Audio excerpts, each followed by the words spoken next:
नमस्कार। आज हम इंडिया के लेटेस्ट ग्लोबल रिपोर्ट कार्ड पर एक नजर डालेंगे और वो भी एक चैलेंज के साथ। देखते हैं आप इंडिया की ग्लोबल रैंकिंग्स के बारे में कितना जानते हैं। तैयार हैं? तो हम कुछ सबसे जरूरी ग्लोबल इंडेक्स देखने वाले हैं। चलिए देखते हैं आप कितनी रैंक्स का सही सही अंदाजा लगा पाते हैं। चलिए शुरुआत करते हैं शक्ति और सुरक्षा से। मतलब ग्लोबल स्टेज पर किसी भी देश की ताकत को कैसे देखा जाता है। ये इंडेक्स दुनिया के 145 देशों की मिलिट्री पावर को आंकता है। क्या लगता है इंडिया कहाँ होगा इस लिस्ट में? और अगर आपने सोचा है चौथा, तो आपका जवाब बिल्कुल सही है। यहां देखिए, इंडिया दुनिया की टॉप 3 मिलिट्री पावर्स के ठीक पीछे है, यानी यूएसए, रशिया और चीन के बाद। एक और दिलचस्प बात, इसी इंडेक्स में पाकिस्तान की रैंक 12वीं है। अच्छा, अब इस रैंक को याद कैसे रखें? बस इतना सोचिए कि भारत की सैन्य शक्ति चारों दिशाओं में दुश्मनों का सामना करने के लिए तैयार है। चारों दिशाएं, यानी रैंक 4। तो ठीक है, मिलिट्री पावर तो हो गई, लेकिन इसका लोगों की जिंदगी और उनकी खुशहाली पर क्या असर पड़ता है? चलिए अब इस पर आते हैं। एक ऐसा इंडेक्स है जो हमेशा ही खबरों में रहता है ना? तो खुशहाली के मामले में हम कहाँ खड़े हैं? तो जी, इंडिया की रैंक है 118वीं। लेकिन अच्छी खबर यह है कि हमने सुधार किया है। पिछले साल हमारी रैंक 126 थी। ये index sustainable development solutions network publish करता है और फिनलैंड लगातार 8वें साल टॉप पर है। इस रैंक को याद रखने के लिए एक मजेदार ट्रिक है। सोचिए, खुशी तब आती है जब हर एक एक इंसान को 8 घंटे का काम मिले। 118 यानी 118। अब बात करते हैं ह्यूमन डेवलपमेंट इंडेक्स की। ये इंडेक्स हेल्थ, एजुकेशन और स्टैंडर्ड ऑफ लिविंग, इन 3 चीजों को मापता है। 193 देशों में से भारत कहाँ है? और इसका सही जवाब है 130। इसे यूएनडीपी पब्लिश करता है और यहां भी इंडिया ने सुधार दिखाया है। 2024 में हमारी रैंक 134 थी। मतलब हेल्थ, एजुकेशन और लिविंग स्टैंडर्ड में हम आगे बढ़ रहे हैं। और इसे याद रखने का एक सिंपल तरीका, सोचिए कि किसी भी इंसान का सबसे जरूरी डेवलपमेंट 1 से 30 साल की उम्र के बीच होता है। 1 और 30 मतलब 130। और आखिर में चलिए उन सिस्टम्स पर एक नजर डालते हैं जो किसी भी समाज को सही ढंग से चलाते हैं, यानी शासन और स्वतंत्रता। ये किसी भी लोकतंत्र की सेहत के लिए एक बहुत ही जरूरी पैमाना है। तो आपका आखिरी गैस क्या है? 180 देशों की इस लिस्ट में भारत की रैंक है 151वीं।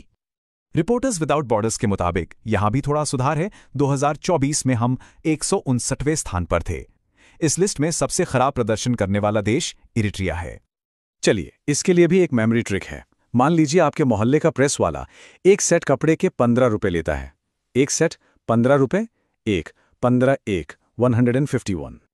तो सबसे पहले बात करते हैं हमारी डिजिटल दुनिया की। यहां साइबर क्राइम के मामले में भारत कहां है? तो ये इंडेक्स असल में बताता क्या है? ये देखता है कि कोई देश साइबर क्राइम का कितना बड़ा हब है या वहां इसका खतरा कितना ज्यादा है। तो रैंक है 10वीं रैंक। अब सवाल यह है कि इस 10 नंबर को याद कैसे रखा जाए। देखिए, इसका एक बड़ा मजेदार तरीका है। बस इतना सोचिए कि कोई ऑनलाइन फ्रॉड करने वाला ओटीपी लेने के लिए 10 बहाने बनाता है। सिंपल, 10 बहाने मतलब रैंक 10। हो गया ना याद? और अगर ये देखें कि लिस्ट में टॉप पर कौन है, तो वो है रूस, यूक्रेन और चीन। अच्छा, डिजिटल खतरों से अब आते हैं एक ऐसे मुद्दे पर जो हमेशा चर्चा में रहता है, करप्शन यानी भ्रष्टाचार। ये इंडेक्स 180 देशों को रैंक करता है इस बेसिस पर कि वहां के पब्लिक सेक्टर में कितना भ्रष्टाचार है, ऐसा लोग मानते हैं। तो भारत की रैंक है 96 और इसको याद रखने के लिए ना एक साउंड का इस्तेमाल करते हैं। बड़ा मजेदार है, सुनिए। देखिए, 96 याद रखना बहुत आसान है। सोचिए, कोई अगर रिश्वत मांगे तो मुंह से क्या निकलेगा? यही ना, नो, छी। 9 से 9, छी से 6, बन गया 96। और हाँ, ये बात गौर करने वाली है कि पिछली बार ये रैंक 93 थी। मतलब इस साल भ्रष्टाचार को लेकर जो धारणा है वो और बिगड़ी है। और दुनिया में सबसे कम भ्रष्ट माने जाने वाले देश हैं डेनमार्क, फिनलैंड और सिंगापुर। चलिए अब समाज के एक और बहुत जरूरी पहलू पर चलते हैं, जेंडर इक्वालिटी। देखते हैं कि यहां भारत की क्या स्थिति है। ये रिपोर्ट वर्ल्ड इकोनॉमिक फोरम की है और ये 4 चीजें देखती है: इकोनॉमी, पॉलिटिक्स, एजुकेशन और हेल्थ। इन सब में महिलाओं और पुरुषों के बीच कितनी बराबरी है?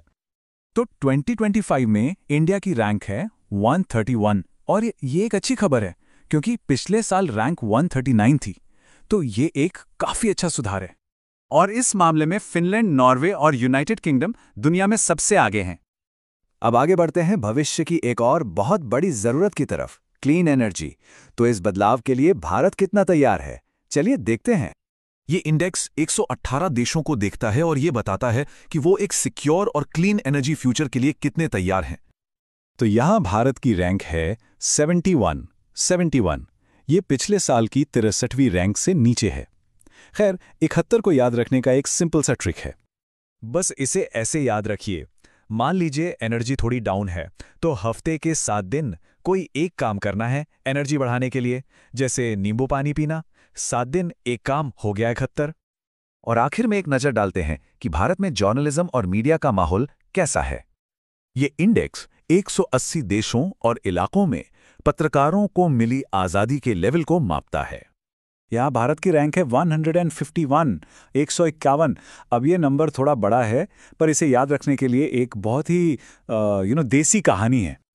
तो बस इतना सोचिए कि आप मोहल्ले के प्रेस वाले के पास गए कपड़े इस्त्री करवाने और उसने कहा, साहब 2025 का नया रेट है 15 रुपए में एक कपड़ा। 15 रुपए एक कपड़ा, 151, 151, सिंपल। और हाँ, इस लिस्ट में नॉर्वे टॉप पर है। तो चलिए फटाफट एक बार आज के सारे जरूरी नंबर्स को फिर से देख लेते हैं। तो ये आतंकवाद का असर, आइए देखते हैं कि इस मोर्चे पर दुनिया भर में भारत की स्थिति क्या है। तो पहला सवाल यह है, 2025 के ग्लोबल टेररिज्म इंडेक्स में कुल 163 देशों में से भारत की रैंक क्या है? जरा सोचिए। आपका समय शुरू होता है। क्या हो सकता है सही जवाब? सोचिए। और सही जवाब है 14। जी हां, 14वां स्थान। भारत आतंकवाद से सबसे ज्यादा प्रभावित देशों की लिस्ट में 14वें नंबर पर है। अच्छा, अब इस रैंक को थोड़ा और समझते हैं। दुनिया में जो देश आतंकवाद से सबसे ज्यादा प्रभावित हैं वो हैं बुर्किना फासो, उसके बाद पाकिस्तान और सीरिया का नंबर आता है। तो भारत का 14वां स्थान हमें इसी ग्लोबल तस्वीर में रखकर देखना होगा। और हां, ये data institute for economics and peace जारी करता है। चलिए अब आगे बढ़ते हैं अपनी दूसरी चुनौती की तरफ और देखते हैं कि सैन्य शक्ति यानी मिलिट्री पावर में हम कहां खड़े हैं। अगला सवाल, 2025 के ग्लोबल फायर पावर इंडेक्स के हिसाब से मिलिट्री स्ट्रेंथ के लिए भारत की रैंक क्या है? वैसे ये इंडेक्स सैनिकों की संख्या से लेकर हथियारों और लॉजिस्टिक्स तक बहुत सारी चीजों को देखता है। तो क्या जवाब सोच लिया है? लॉक कर दें? ये एक बहुत जरूरी रैंकिंग है। और जवाब है नंबर 4। ये एक बहुत ही जबरदस्त और पावरफुल रैंक है। यानी हम दुनिया की टॉप मिलिट्री पावर्स में से एक हैं। इस लिस्ट में सबसे ऊपर है अमेरिका, फिर आता है रूस, उसके बाद चीन और फिर हमारा भारत। अरे वाह! और इस रैंक को याद रखने की एक बड़ी मजेदार ट्रिक भी है। भारत की फायर पावर मतलब सैन्य ताकत चारों दिशाओं में फेमस है और ये दुश्मन को चारों खाने चित कर देती है। तो रैंक क्या हुई? 4। है ना बढ़िया ट्रिक?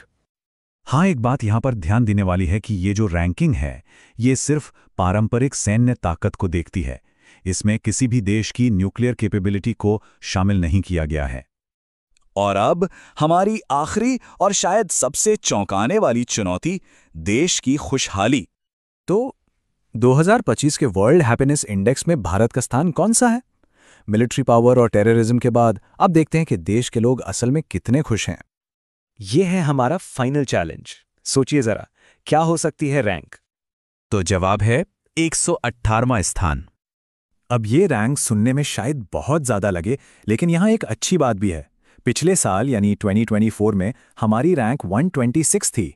तो देखा जाए तो काफी अच्छा सुधार हुआ है। हम सही दिशा में बढ़ रहे हैं।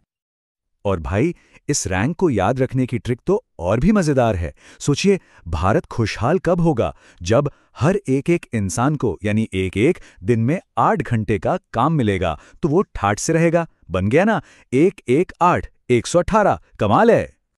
वैसे अगर दुनिया की बात करें तो फिनलैंड लगातार 8वें साल दुनिया का सबसे खुशहाल देश बना हुआ है। उसके बाद डेनमार्क और आइसलैंड जैसे देश आते हैं, और ये report sustainable development solutions network जारी करता है। तो चलिए इन सब चुनौतियों के बाद अब एक नजर डालते हैं भारत के फाइनल स्कोर कार्ड पर। तो ये है 2025 की तस्वीर। आतंकवाद के मामले में हम 14वें स्थान पर हैं, सैन्य ताकत में चौथे और खुशहाली के मामले में 118वें स्थान पर, लेकिन सुधार के साथ। और इसी के साथ हम एक बड़ा सवाल छोड़ जाते हैं कि किसी भी देश के भविष्य के लिए सबसे ज्यादा जरूरी क्या है, उसकी सुरक्षा, उसकी ताकत या फिर उसके लोगों की खुशी? शायद जवाब इन तीनों के संतुलन में ही कहीं छिपा है। इस पर सोचिएगा जरूर।